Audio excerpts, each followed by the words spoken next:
Movie की शुरुआत होती है साल 1653 से, जहाँ पे एक टाउन में हम विनी नाम के लड़की को देखते हैं जो अपने घर आती है और अपने बहनों से मिलती है जिन्होंने विनी के जन्मदिन के लिए केक बनाया था। लेकिन उसे देख विनी काफी नाराज होती है, इसीलिए उसकी बहनें उसे और एक गिफ्ट देती है जो कि एक बहुत बड़ी मकड़ी होती है, जिसे देख विनी काफी खुश हो जाती है। इसी दौरान गाँव का लीडर टोनी अपने लोगों के साथ वहाँ आता है क्योंकि वो चाहता था कि विनी जो कि आज 16 साल की हो गई है वो जॉन नाम के लड़के के साथ शादी कर ले। लेकिन विनी जॉन से शादी करने के लिए मना करते हुए बताती है कि वो बिली नाम के दूसरे लड़के से प्यार करती है। अब ये बात टोनी को पसंद नहीं आती, इसीलिए वो इन तीनों बहनों को इस टाउन से बाहर निकालने का आदेश देता है। और जब उन लड़कियों को टाउन से बाहर लेके जा रहे होते हैं तो टोनी के ऊपर वही जहरीली मकड़ी आ जाती है जिसे विनी के बहनों ने उसे गिफ्ट दिया था, जो देख टोनी काफी डर जाता है। और अब इन सब में तीनों बहनें वहाँ से भागकर फॉरबिडन फॉरेस्ट में चली जाती है, जहाँ पे एक पंछी उन तीनों पर नजर रख रहा था। थोड़े समय के बाद वो पंछी एक विच में बदल जाती है और विनी के बहनों को पकड़ लेती है। अब अपने बहनों को बचाने के लिए विनी विच का सामना करने जाती है। वो विच विनी को पकड़कर ऊपर उठाती है, लेकिन जब उसे विनी की महक आती है तब उसे पता चलता है कि वो कोई साधारण लड़की नहीं है। इसीलिए उनका शिकार करने के बजाय वो विच उसे अपनी जादुई किताब देते हुए बताती है कि इसमें काफी सारे मंत्र लिखे हुए हैं जो आगे चलकर तुम्हारे काम आएंगे अपने दुश्मनों से बदला लेने के लिए। दरअसल इस विच को विनी के जन्मदिन और टोनी के बारे में पता चल गया था। तब विनी देखती है कि उस किताब में मैजिका मैक्सिमा नाम का एक शक्तिशाली मंत्र लिखा हुआ था जिसकी मदद से वो काफी शक्तिशाली बन सकती थी। लेकिन वो विच उसे इस मंत्र को और उसके जादू को इस्तेमाल ना करने के लिए कहती है और उससे प्रॉमिस लेती है। अब विनी भी वादा करती है कि इसे वो कभी भी नहीं यूज करेगी और वो अपने बहनों के साथ वापस से उसी टाउन में पहुंचती है। अब इसके बाद वो किताब में से दूसरे मंत्र पढ़कर टोनी के घर में आग लगा देती है। और अब ये सीन यहीं पे कट हो जाता है और हम आते हैं प्रेजेंट में यानी 2022 में, जहाँ पे हम बेका नाम के लड़की को स्कूल जाते हुए देखते हैं और वो अपनी दोस्त इजी और कैसी से मिलती है। पर तभी वहाँ पे कैसी का बॉयफ्रेंड माइक आकर कैसी को अपने साथ लेके जाता है। आज हैलोवीन का दिन था और इसी के साथ साथ बेका का 16वां जन्मदिन भी था।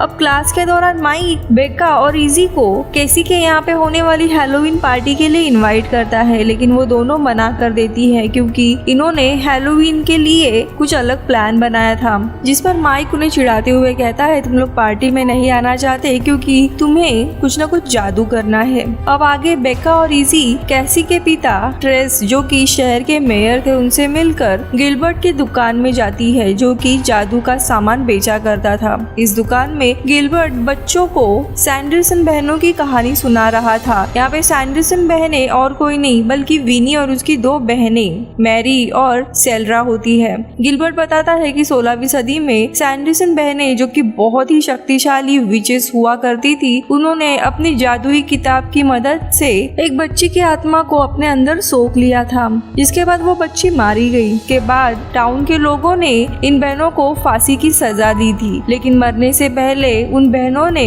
वहाँ के लोगों को श्राप दे दिया था यदि किसी ने एक काली मोमबत्ती जलाई तो वो फिर से जिंदा हो जाएंगी। अब गिलबर्ट अपने कहानी को जारी रखते हुए बताता है कि 29 साल पहले हैलोवीन के दिन सैंडरसन बहनें जिंदा हो गई थी। इसके बाद गिलबर्ट सबको वही जादुई किताब दिखाता है जिसे उसने लॉक करके रखा था। आगे बेका और इजी गिलबर्ट से मिलने जाती है ताकि जादू का सामान खरीद सके। यहाँ पे गिलबर्ट को बेका के जन्मदिन के बारे में पता था और इसीलिए गिलबर्ट उसे तोहफे में एक मोमबत्ती देते हुए बताता है कि ये एक जादुई मोमबत्ती है। तब बेका और इजी उसकी दुकान से कुछ सामान खरीद कर फॉरबिडन फॉरेस्ट में चली जाती है। वहाँ पहुँचने पर इजी केसी के तस्वीर निकाल लेती है क्योंकि वो लोग हर बार केसी के साथ गुड लक वाला ये रिचुअल परफॉर्म किया करते थे, लेकिन इस बार वो अपने बॉयफ्रेंड माइक के साथ पार्टी में थी। फिर बेका उस मोमबत्ती को जलाकर गुड लक वाले मंत्र पढ़ती है, पर अब अचानक से उस मोमबत्ती में जल रही आग का रंग काला पड़ जाता है। ये देख वो लोग डर जाते हैं और तभी अचानक से जंगल की जमीन भी धंसने लग जाती है, जहाँ पे बेका और इजी के देखते ही देखते उन्हें सैंडरसन बहनें नजर आती है। अब उन्हें उन्हें देखने के बाद ये दोनों भी चुपचाप जंगल से भाग ही रही होती है। तभी उन्हें सैंडरसन बहनें पकड़ लेती है। दरअसल उन विचेस बहनों को पूरी तरीके से जिंदा होने के लिए सुबह होने से पहले एक जादुई काढ़ा बनाना था। इसीलिए विनी अपने जादुई किताब को आवाज लगाती है, लेकिन उसकी किताब बंदी होने के कारण उसके पास नहीं आ पाती। इसके बाद अब वो लोग जवान होने के लिए बेका और इजी को खाने की कोशिश करते हैं। यहाँ पे विचेस को जवान दिखने के लिए 18 साल से कम उम्र के लोगों को खाना पड़ता था, लेकिन बेका बताती है कि हम दोनों भी 40 साल के हैं, लेकिन आज की स्किन केयर प्रोडक्ट यूज करने के कारण हम इतने यंग दिख रहे हैं। अब ये सुनने के बाद ये तीनों भी विचेस बहनें उन दोनों के साथ कॉस्मेटिक की दुकान पर जाते हैं और वहाँ पे रखे हुए क्रीम को पीने लगते हैं। और अब बेका उन तीनों को झूठ कह देती है कि इन प्रोडक्ट में बच्चों की आत्माएं मिलाई हुई है। लेकिन तभी विनी कॉस्मेटिक की दुकान पर काम करने वाली एक शख्स से पूछ लेती है कि इस क्रीम में कितने बच्चों की आत्माएं मिलाई हुई है, जिस पे वो बताता है कि इसमें कोई भी आत्मा नहीं है। इस बात से विनी गुस्सा होकर बेका और इजी पर हमला करती है, लेकिन वो लोग अपने सामने नमक डालकर वहाँ से भाग जाते हैं। जिसके बाद विनी, सारा और मैरी अलग अलग चीजों का इस्तेमाल करके वहाँ से उड़ते हुए आगे बढ़ते हैं। हम देखते हैं कि मैरी 2 रोबोटिक वैक्यूम क्लीनर की मदद से उड़ रही है। वही दूसरी तरफ बेका और इजी गिलबर्ट के पास जाते हैं और उस पर काफी गुस्सा करती है, क्योंकि उसी ने जो मोमबत्ती दी थी वो सैंडरसन बहनों की काली मोमबत्ती के मोम से बनाई गई थी। यानी गिलबर्ट को सब कुछ पता था पहले से कि अगर बेका वो मोमबत्ती जलाती है तो वो बहनें वापस जिंदा हो जाएगी। इस पर अब गिलबर्ट खुश होते हुए सबसे पहले वो जादुई किताब को देखता है जिसने अपनी आँख खोल ली थी। वो उस किताब को बाहर निकाल कर उसके पन्ने खोलता है और किताब जैसे ही खोलने के बाद उसमें से तेज रोशनी निकलती है और फिर इस रोशनी से सैंडरसन बहनों को किताब की लोकेशन पता चल जाती है। फिर कुछ देर में ही वो तीनों बहनें गिलबर्ट की दुकान में आती हैं और यहाँ पे बेका और इजी को तहखाने में बंद कर देती है, जबकि गिलबर्ट उन्हें देखकर काफी खुश था। वो उन्हें बताता है कि 29 साल पहले उन तीनों को उसने आसमान में उड़ते हुए देखा था और जब उन तीनों की मौत हुई तो उसे काफी दुख हुआ था और वो उन्हें वापस जिंदा करना चाहता था और आज वो दिन आ गया है। तब विनी फैसला करती है कि वो अब इस किताब के सबसे शक्तिशाली जादू यानी मैजिका मैक्सिमा का प्रयोग करके काफी शक्तिशाली बनेगी ताकि वो हमेशा जिंदा रह सके और उसे बार बार काढ़ा पीने की जरूरत ना हो। लेकिन तभी उसकी बहनें उसे याद दिलाती है कि तुमने वादा किया था कि तुम उस जादू का प्रयोग कभी भी नहीं करोगी। जिस पर विनी कहती है कि मैंने ये वादा 300 साल पहले किया था और इतना पुराना वादे को मैं निभा नहीं सकती। इसके बाद वो किताब को मैजिका मैक्सिमा नाम के पन्ने को खोलने के लिए कहती है, जहाँ उसे ये पता चलता है कि जादू करने के लिए उन्हें कुछ सामान की जरूरत पड़ेगी, जिसमें किसी प्यार करने वाले का सर और दुश्मन के खून की जरूरत पड़ेगी। अब क्योंकि उनका दुश्मन टोनी था इसीलिए वो गिलबर्ट से टोनी के वंशज के बारे में पूछती है, जिस पर वो बताता है कि टाउन का मेयर ट्रास्क है जो कि टोनी का ही वंशज है। तब विनी गिलबर्ट को 1 घंटे का समय देकर उसे कुछ सामान लाने का आदेश देती है, जिसमें उससे प्यार करने वाले का सर भी शामिल था। अब विनी पहले बिली से प्यार किया करती थी, इसीलिए वो उसके सिर को लाने के लिए कहती है। अब यहाँ पे गिलबर्ट उनका ये पूरा प्लान सुनने के बाद बहुत ही ज्यादा डर गया था, लेकिन वो कुछ भी नहीं कर सकता था, इसीलिए मजबूरन वो बिली का सर और बाकी का सामान लेने के लिए चला जाता है, क्योंकि अगर उसने 1 घंटे में ये काम नहीं किया तो उसकी भी मौत हो जाएगी। इधर इजी और बेका भी उन बहनों का प्लान सुन लेती है तहखाने से, जो तीनों कैसी के पिता यानी ट्रेस को मारने के लिए जा रहे थे। फिर बेका और इजी रोजमेरी के पत्तों को जमीन में डालकर विच का जादू तोड़ने का कोशिश करती है, क्योंकि ऐसा माना जाता है कि रोजमेरी की पत्तियों से कोई भी जादू टूट सकता है, लेकिन ऐसा करने पर कुछ भी नहीं होता। तब इजी कहती है कि हमें इन पत्तों पर अपना हाथ घुमाना होगा, शायद ये काम कर जाए। इसीलिए वो अब इसके ऊपर अपना हाथ घुमाती है और जैसे ही बेका उनके ऊपर हाथ घुमाती है उनमें से नीली रोशनी निकलती है, जिसका मतलब ये था कि बेका खुद भी एक विच थी, लेकिन उसे इस बात का पता नहीं था। अब बेका के हाथ निकालने वाली रोशनी के कारण वहाँ से एक सीढ़ी आ जाती है, जिसकी मदद से ये लोग तहखाने के बाहर निकलते हैं और केसी के घर जाते हैं ताकि वो उसके पिता को वार्न कर सके। तो वही दूसरी जगह पे गिलबर्ट बिली के कवर खोद कर उसे बाहर निकालता है और गिलबर्ट बिली को सारी सच्चाई बताता है, लेकिन बिली विनी के पास जाने के लिए तैयार नहीं होता। बिली बताता है उसने विनी को सिर्फ एक ही बार किस किया था, वो उससे प्यार नहीं करता। तब गिलबर्ट उसे अपने साथ लेके जाने के लिए झूठ कहता है कि मुझे सैंडरसन बहनों को मारना है, इसलिए तुम्हारी जरूरत लगेगी। ये सुनकर बिली उसके साथ चलने के लिए मान जाता है।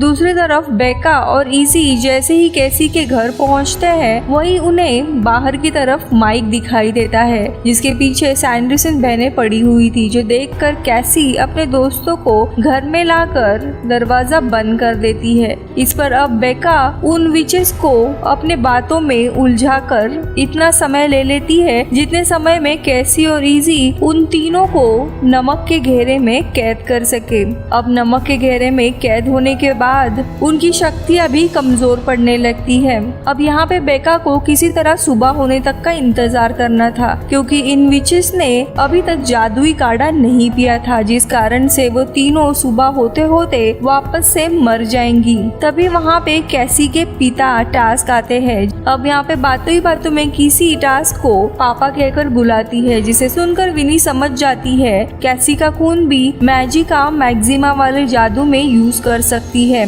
फिर थोड़ी देर के बाद मैरी के रोबोटिक वैक्यूम क्लीनर आकर वहाँ पास का नमक साफ कर देता है, जिसकी मदद से वो तीनों आजाद होकर कैसी को अपने साथ उड़ाकर लेके जाते हैं। जो देखकर अब बेका अपना हाथ ऊपर करती है और अब उसका ऐसा करते ही नीली रोशनी वापस से निकलती है, जो देखकर इजी उसे सवाल करती है, लेकिन बेका को खुद भी उसके बारे में पता नहीं था। अब आगे हम गिलबर्ट और बिली को उसके दुकान पर देखते हैं, जहाँ पे गिलबर्ट ये देख रहा होता है कि 1 घंटा खत्म होने में कितना समय बचा है। उसे अब ऐसा करता देख बिली समझ जाता है कि गिलबर्ट उन विचेस के साथ मिला हुआ है, इसीलिए वो वापस अपने कब्र की तरफ जाने लगता है, जिस पर अब गिलबर्ट उसका सिर तोड़कर फॉरबिडन फॉरेस्ट की ओर निकल पड़ता है, जहाँ पे थोड़ी देर में तीनों विचेस कैसी को लेकर आते हैं। वो देखती है कि गिलबर्ट उनके काम का सारा सामान लेके आया है, यानी कि उन्हें अब गिलबर्ट की जरूरत नहीं थी, इसीलिए वो उसे दूर फेंक देती है। जिसके बाद वो कैसी के गले पर एक कट मारकर उसका खून की एक बूंद लेकर मैजिका मैक्सिमा वाले जादू को करती है,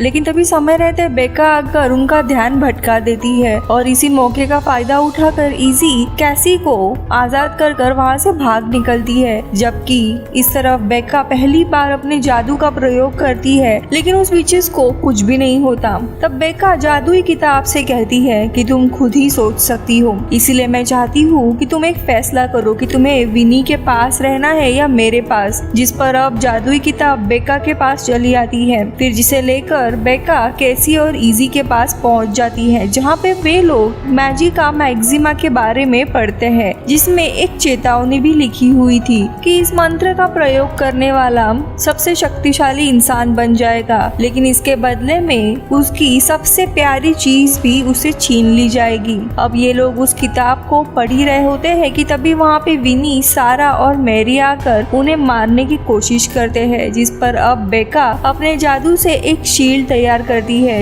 विचेस उस शील्ड को तोड़ने के लिए जाते हैं और वो शील्ड कमजोर पड़ने लगती है। तब इजी और कैसी भी बेका का हाथ पकड़ती है, क्योंकि उस किताब के मुताबिक एक दूसरे का साथ देने पर जादू और भी शक्तिशाली हो जाता है। ऐसा होते ही बेका का जादू और भी स्ट्रॉन्ग होने लगता है, जो देखकर विनी काफी गुस्सा होती है और अपने बहनों से कहती है कि मैंने मैजिका मैक्सिमा का मंत्र देख लिया है, इसीलिए मुझे किताब की जरूरत नहीं है। और ऐसा कहकर वो अपने बहनों के साथ जंगल के बीच में चली जाती है, जहाँ पे विनी मंत्र पढ़ना शुरू कर देती है और देखते ही देखते वो काफी शक्तिशाली हो जाती है। लेकिन कुछ ही देर के बाद मेरी और सारा वहाँ से गायब हो जाते हैं। तब बेका वहाँ पे आकर उसे बताती है कि तुमने मैजिका मैक्सिमा की चेतावनी नहीं पढ़ी थी, क्योंकि उसमें साफ साफ शब्दों में लिखा था कि मंत्र पढ़ने के बाद तुम शक्तिशाली तो बन जाओगी, लेकिन तुम्हारी सबसे प्यारी चीज को तुम खो दोगी। जो सुनकर विनी अब काफी उदास होती है और अपने जादुई किताब से कहती है कि क्या ऐसा कोई भी मंत्र नहीं है जिससे मैं अपने बहनों के साथ वापस से रह पाऊँ। जिस पर उस किताब का एक पन्ना खुलता है और अब उस पन्ने पर दिए हुए मंत्रों को पढ़कर बेका विनी को उसके बहनों के पास पहुंचा देती है। अब विनी के गायब होते ही बिली भी मुक्त हो जाता है, क्योंकि वो मरने के बाद भी विनी के जादू के कारण ज़ॉम्बी बनकर जिंदा था। फिर मूवी के आखिरी सीन में गिलबर्ट बेका से अपने गलती के लिए माफी मांगता है और मूवी इधर ही खत्म हो जाती है।